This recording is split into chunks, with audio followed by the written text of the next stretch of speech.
তোমরা হয়তো ভাবছো যে আমি কোথায় যাচ্ছি, তো সবটাই বলবো, তার জন্য পুরো ভিডিওটা দেখতে হবে একদম স্কিপ না করে। যাই হোক, হাই, আমি Madhumita, welcome to my daily mini blog.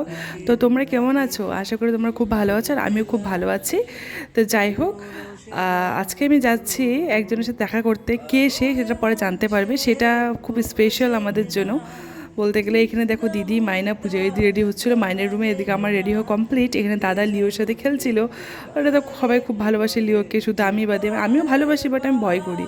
আর আমার দিদিকে দেখো কত কিউট লাগছে না? তো যাই হোক, আমাদের সবাই রেডি হয়ে গেছি, এখন আমরা যাচ্ছি। দাদা গাড়ি নিয়ে এসেছে, দাদার গাড়ি করে এখন আমরা সবাই মিলে বের হবো।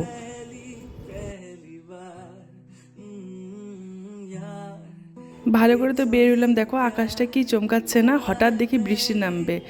কি বলি, এত সুন্দর ওয়েদারে বের হইলাম, ঠান্ডা ঠান্ডা ওয়েদার, কি মজা লাগছিল। এই ওয়েদারে লং ড্রাইভে যাওয়া মানে ভীষণ ভালো লাগে সত্যি।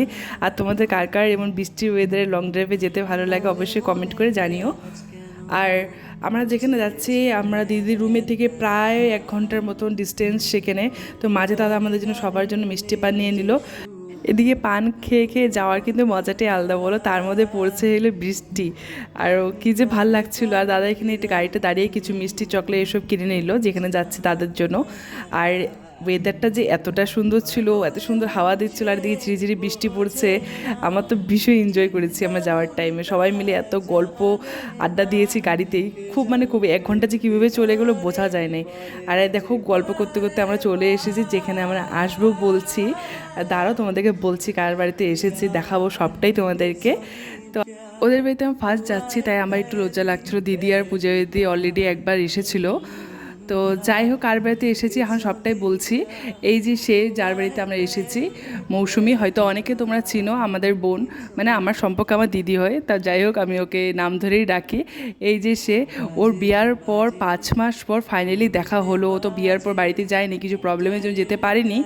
তো যাই হোক, এখন দেখা হলো। আর আমরা সবাই মিলে প্ল্যান করেছি, যেহেতু সব ভাই বোন আমরা তো গুয়াহাটিতে ছিলাম ওই টাইমে, তা ওর সাথে দেখা করবো গিয়ে। ও যে কী খুশি হয়েছিল, একদম ইমোশনাল হয়ে পড়েছিল, ওই পার্টটা নাই। আর সব পার্ট তো দেখানোটা পসিবল হয় না, বলো। আর এই দুইটা পুচকে যে এত ভালো, আর আমাদেরকে যে এত ভালোবাসে, এই বিয়ার আগের থেকে চেনে, তখন থেকে সবাইকে যে এত ভালোবাসে। আর দিয়ে বসে আছে যে আমরা কখন আসবো কখন আসবো। সে আমাদের যেতে ওদিন লেটও হয়েছে, ওটাই নিয়ে মো আমার সাথে রাগ করছিল। আর বাড়িতে থাকলে তো ওর সাথে কত রকমের মারামারি ঝগড়া কত কিছু করতাম, এখন শ্বশুর বাড়িতে এসব করাটা একদম যাবে না। যাই হোক, ভদ্রতা মেনটেন করতে হবে। এই যদি এখন বাড়িতে থাকতাম, কত ঝগড়া করতাম, কত কিছু কথা বলতাম, বলো। এখন বিয়ে হলে সব কিছু চেঞ্জ হয়ে যায়। তো এইখানে ও আমাদের জন্য আম কেটে এনেছিল, আর আমটা খেতে সত্যি ভীষণ টেস্ট ছিল, একদম মিষ্টি ছিল। আর আমাদের বোনগুলো তো সবগুলো একদম নাটক করতে এক্সপার্ট। এই যে পুয়ো এখানের উপর নাটক করছিল আম নিয়ে। তারপর এখানে এসে দেখে পুচকিটা পূজার দিকে এইভাবে ক্লিপ বেনি করে চুল দিয়ে সাজিয়েছে। কি যে ভালো লাগছিল একদম, মানে কি বলি। তারপর এখানে কিছুক্ষণ ওর সাথে আমি একা একা বসে গল্প করেছিলাম, বকবক করেছিলাম, কত রকম কথা বলছিলাম। সেই কথাগুলো দিলে হয়তো বা তোমরা আমাকে ব্লক করে দেবে, এসব দেওয়াটা একদম পসিবল না।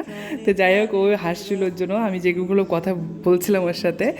তা ওকে সত্যি খুব মিস করবে। আর বাড়িতে থাকলে ও আর আমি সারাটা দিন থাকতাম, ও এখন নাই, ওকে আমার একদম ভীষণ মিস করি। আয় জলদি আয় মো, ভিডিওটা তো তুই দেখছিস জানি, তুই জলদি আসিস। আর এখানে মামুনিদি পান খাচ্ছিলো, আর আমাকেও পান দিচ্ছিলো, কেন আমি পান খেতে ভালোবাসি। আর এই যে বুচকিটা আমার সাথে রিলস বানাচ্ছিল, তো ওটার একটা ক্লিপ তোমাদেরকে দেখালাম। আর এই হলো আমার মাসি, মানে মোয়ের শাশুড়ি। মানে ভীষণ ভালো, এত যে আদর করে আমাদেরকে, মানে একদম নিজের করে নিয়েছে। মনে হয় না যে একজন অপরিচিত প্রথম একজন কারো বাড়িতে গিয়েছি। মানে ভীষণ সবাই ভালোবাসে, আর খুবই ভালো সবাই।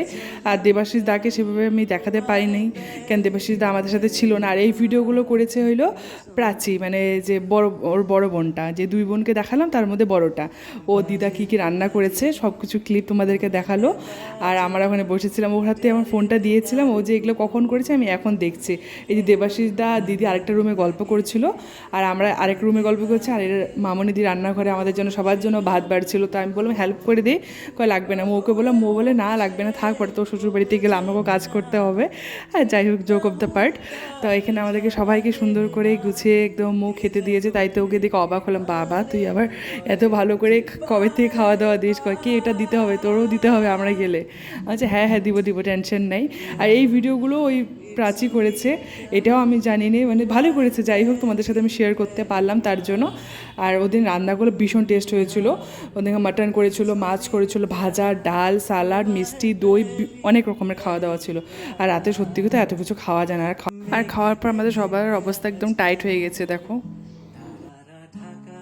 আর এখানে আমরা যাচ্ছিলাম এখন, তাই ময়ূরটি ইমোশনাল হয়ে যাচ্ছিলো, ওইটা রাগ করে ভিডিও করলে। যাই হোক, আর এটা অবস্বাভাবিক বলো, নিজের বোনদেরকে দেখলে কার না মন খারাপ লাগবে বলো, এটা আমারও হবে একদিন যখন আমিও চলে যাবো বিয়ে করে। তো আমাদের সবার খুব খারাপ লাগছিলো যখন ওকে থুয়ে করে আসছিলাম। আর কি বলি বলো, মানে এই ইমোশনটাকে না বোঝানো না, ভাই বোনের যে একটা বন্ডিং হয় না, এটা একটা আলাদা রকমের রিলেশন বলো। তো যাই হোক, ওকে বাই বাই দিয়ে টাটা দিয়ে ওকে বললাম আসতে হবে না, অনেক রাত, তখন প্রায় 12:30 1টা বাজে ওর বাড়ির থেকে যখন আমরা বের হই। তাও এসে দেখি ঝিরিঝিরি বৃষ্টি পড়ে যাচ্ছে। তার মতো আমরা বেরোচ্ছি, বলছিল থাকতে, কিন্তু এতগুলো থাকা পসিবল না, সবার কালকে কাজ আছে, পূজারীদের করছিল, তার জন্য কেউ থাকলাম না।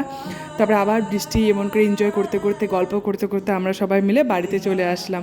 আর আমার সত্যি কথা বৃষ্টির দিনে মানে লং ড্রাইভে যেতে দারুণ লাগে, দারুণ, ভীষণ ভালো লাগে। তারপর দেখতে দেখতে বাড়িও চলে আসলাম, তখন বাজে প্রায় 1:30টার মতন। আর তো শরীর দিচ্ছিল না কখন খালি ঘুমাতে পারি। তো যাই হোক, আজকের ভিডিওটা এতটুকু ছিল, হোপসো তোমাদের ভালো লেগেছে। যদি ভালো লাগে অবশ্যই এটা লাইক করে দিও।